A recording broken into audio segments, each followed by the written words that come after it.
Agindo Deus, quem impedirá? Uma palavra de fé, esperança, amor e prosperidade para a sua vida. Bom dia, minha gente! Muita paz, saúde e prosperidade para você em mais uma manhã com as nossas pérolas de sabedoria, e desejamos muito receber uma informação sua, hein?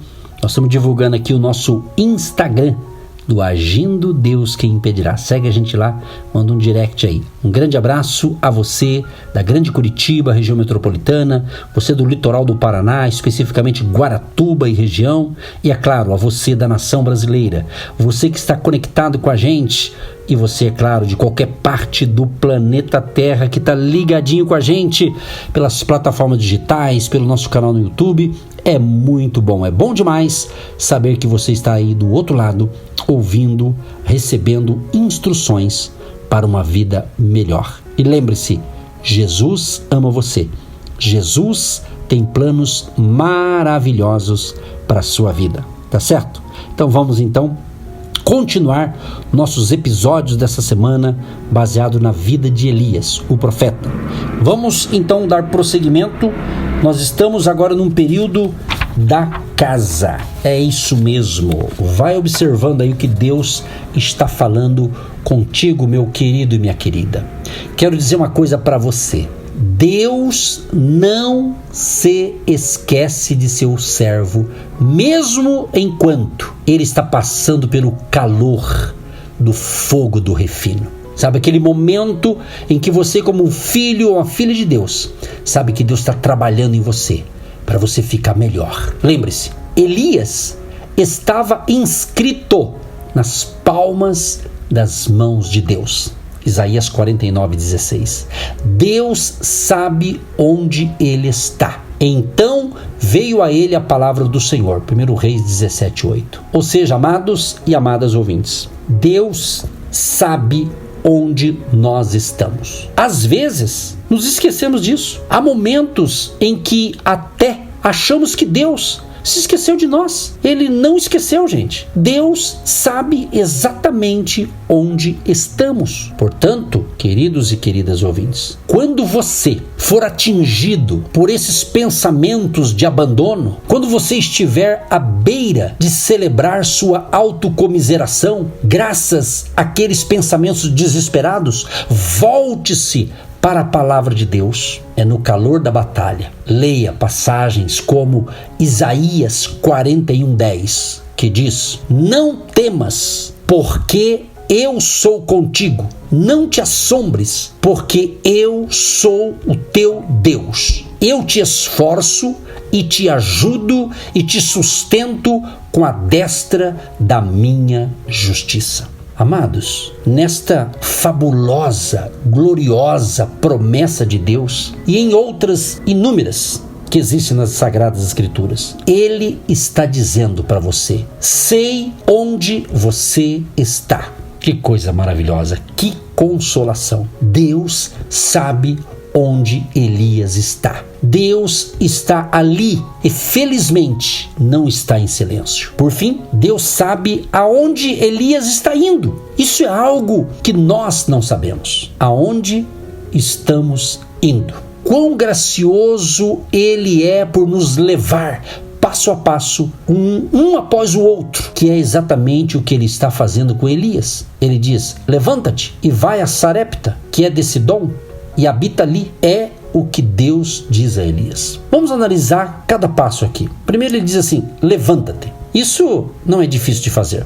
Sem dúvida, Elias estava feliz por deixar aquele riacho seco. Depois ele diz: vai. Isso também não é ruim. Uma mudança de cenário seria maravilhosa. Mas então vem a última pedrada: habita ali. Aí é que mora o perigo, meu amado e minha amada. Alguns de nós podemos pensar em passar um período de mudanças, algo como 1 hora ou 2, por exemplo, né? Talvez até 1 dia ou 2.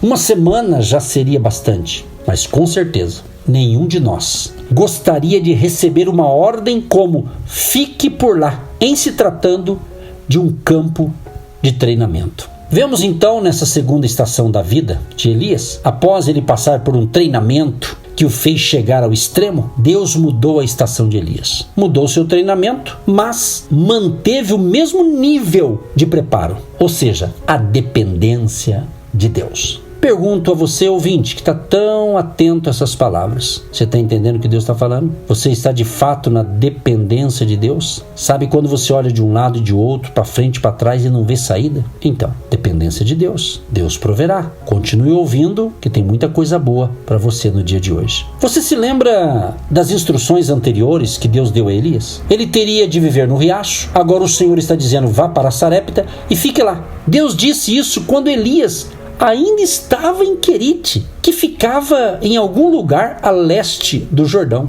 Se você verificar algum dia o mapa antigo de Israel, vai descobrir que Sarepta, que é de Sidom, estava localizada bem a oeste, na costa do Mediterrâneo, a pelo menos 150 quilômetros de Querite. Isso significava uma longa caminhada a céu aberto, por uma terra árida, na qual Elias era uma espécie de foragido da justiça, vamos assim dizer. O rei Acabe o estava procurando em todos os lugares. Pode-se imaginar que o rei estava querendo capturar o profeta de Deus vivo ou morto, vamos assim dizer. Portanto, o que concluímos imediatamente é que Elias tinha de confiar no Senhor por todo o caminho de Querite até Sarepta. Elias reagiu ao plano de Deus com uma pronta obediência, seguindo para a cidade que lhe fora determinada. Logo na chegada de Elias, encontramos 2 testes. Primeiro, o teste da primeira impressão. Você já passou por isso? O teste da primeira impressão? E diz que a primeira impressão é que fica, né? Nunca subestime, meu amado e minha amada ouvinte. Nunca subestime a primeira impressão, pois ela, em geral, é um teste. Elias estava morrendo de sede. O riacho estava seco havia bastante tempo. Depois de sair de lá, viajou mais de 100 de quilômetros por uma terra seca e estéril. Ao chegar a seu destino, estava desesperado por água. Logo à porta da cidade de Sarepta, ele vê uma mulher apanhando lenha. Esta deveria ser a viúva que lhe daria a comida, mas descobre que aquela mulher possuía muito menos do que pudera imaginar. Elias foi a Sarepta esperando pelo menos um pouco mais, de provisões do que aquelas em Querite. No entanto, a primeira impressão dava outra ideia. Aparentemente, ele teria menos. Talvez ele não viesse a morrer de sede, mas parecia que poderia morrer de fome. Você já foi derrotado pela primeira impressão? Já fez planos de ir para uma nova casa, ou até mesmo escola, faculdade, ou mudar de emprego? Ou ainda assumir novos desafios? Então, de repente, tudo é diferente daquilo que você havia planejado. Eu já tive na minha vida. Eu, Edson, esse que vos fala, já passei por isso. Todo mundo já passou de certa forma, Mas as coisas não são apenas diferentes, às vezes são piores do que a gente imagina. É isso mesmo. Isso é a síndrome da primeira impressão. Ela pode ser terrível. Elias então chegou a Sarepta e não viu nada além de uma viúva procurando gravetos para fazer uma fogueira, preparar sua última refeição e morrer de fome. Que decepção depois de uma longa e árdua jornada, não é mesmo? Isso nos leva ao segundo teste, o teste das impossibilidades físicas. Anota aí, o teste das impossibilidades físicas. Elias havia passado por uma situação que aos olhos humanos era impossível, mas a boa notícia, minha gente, é que ele olhou além das circunstâncias. Elias tratou do problema com fé e não com medo. Veja o que ele diz. E Elias lhe disse: não temas, vai e faze conforme a tua palavra. Porém, faze disso primeiro para mim um bolo pequeno e traze-mo para fora. Depois farás para ti e para teu filho. Porque assim diz o Senhor, Deus de Israel: a farinha da panela não se acabará e o azeite da botija não faltará até o dia em que o Senhor dê chuva sobre a terra. Então a gente vê que Elias estava determinado a não permitir que aquela melancolia da primeira impressão o derrotasse. A viúva mantinha os olhos na impossibilidade. Um punhado de farinha, um pouco de azeite, um pouco de lenha. Elias arregaçou as mangas e se concentrou somente nas possibilidades. Agora, como ele poderia fazer aquilo? Porque ele estava se transformando num homem de Deus. Ele esteve em Querite, viu a prova da fidelidade de Deus, sobreviveu ao riacho seco, obedeceu a Deus e sem hesitação viajou até Sarepta. Não é possível falar daquilo que não se conhece. Você não pode encorajar ninguém a crer no improvável se você mesmo não acreditou no impossível. Você não pode acender a chama da esperança em alguém se a tocha de sua própria fé não está acesa. Quando Elias viu a panela quase sem farinha e a botija quase sem azeite, disse à viúva que fizesse um bolo para si e outros para ela mesma e seu filho. Depois ele lhe disse por quê. Ouça as palavras confiantes da fé. A farinha da panela não se acabará e o azeite da botija não faltará até ao dia em que o Senhor dê chuva sobre a terra. Que promessa maravilhosa, é ou não é? Que promessa. Aquela mulher deve ter olhado para Elias, aquele viajante sujo e cansado, com espanto e confusão, depois de ter ouvido palavras que ela nunca ouvira antes. Aquela viúva às portas de Sarepta ouviu Elias com a boca aberta e, tenho certeza, nunca mais foi a mesma. Elias apresentou a ela a lição que ele mesmo já havia aprendido, a lição da obediência fiel. Deus lhe disse, vá, e ele foi. Agora Elias está dizendo à mulher para praticar o mesmo tipo de obediência. Ele lhe diz, vá e faça. Em resposta àquilo que Elias dissera, ela foi e fez. Isso é obediência em sua forma mais simples. Obediência do homem e fidelidade de Deus. Esta é uma combinação que faz milagres. No meio das provas, Elias e a viúva obedeceram e Deus fez um milagre. A panela de farinha nunca ficou vazia e a botija nunca secou. Quão maravilhoso deve ter sido para aquela mulher e seu filho sentarem-se à mesa e comerem aqueles bolos milagrosos. Isso não queria dizer que a mulher e seu filho obtiveram tudo o que desejavam, mas significa que eles obtiveram tudo de que precisavam.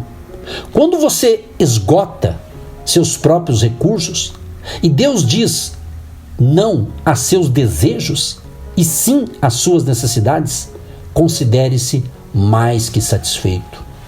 Deus supriu todas as necessidades do profeta, da viúva e de seu filho nesta segunda estação. Assim se dará também conosco, quando passarmos pela estação da casa. Aonde você chegar, a bênção de Deus chegará também. Aonde Deus levar você, sua bênção o acompanhará, ainda que tudo à sua volta seja desastre. Tudo à volta da casa da viúva eram fome e escassez. Mas na sua casa existia bolo pela manhã, à tarde e à noite, porque o homem de Deus estava ali. Amanhã a gente conclui estes milagres que estão acontecendo. E esta bênção é para você que está me ouvindo. Diga um amém. Se você me assiste ou me ouve, pelo canal do YouTube, escreva embaixo amém. Eu tomo posse desta palavra que Deus está comigo. Diga isso, escreva isso e declare essas bênçãos para você. Deus Todo-Poderoso, quero te agradecer, ó Pai, por esta palavra. Essa semana está sensacional, porque cremos que o Senhor está elevando este povo que me ouve em um novo nível de fé, em uma nova estação de suprimento. Deus Todo-Poderoso, que a tua graça, favor, bênção e bondade seja sobre todos que nos ouvem e sejam abençoados em nome de Jesus. Amém. Você que se identifica com o nosso ministério Agindo Deus, quem impedirá? E tem interesse em investir uma oferta missionária em nossa programação? Torne-se um agente de Deus e faça parte dessas pessoas de fé que semeiam com fé e vão colher o que semeiam. Anote: Banco do Brasil, agência 1243-2, conta corrente 68630-1. Que Deus prospere a sua vida. Agindo Deus, quem impedirá? De segunda a sexta, uma palavra para abençoar sua vida.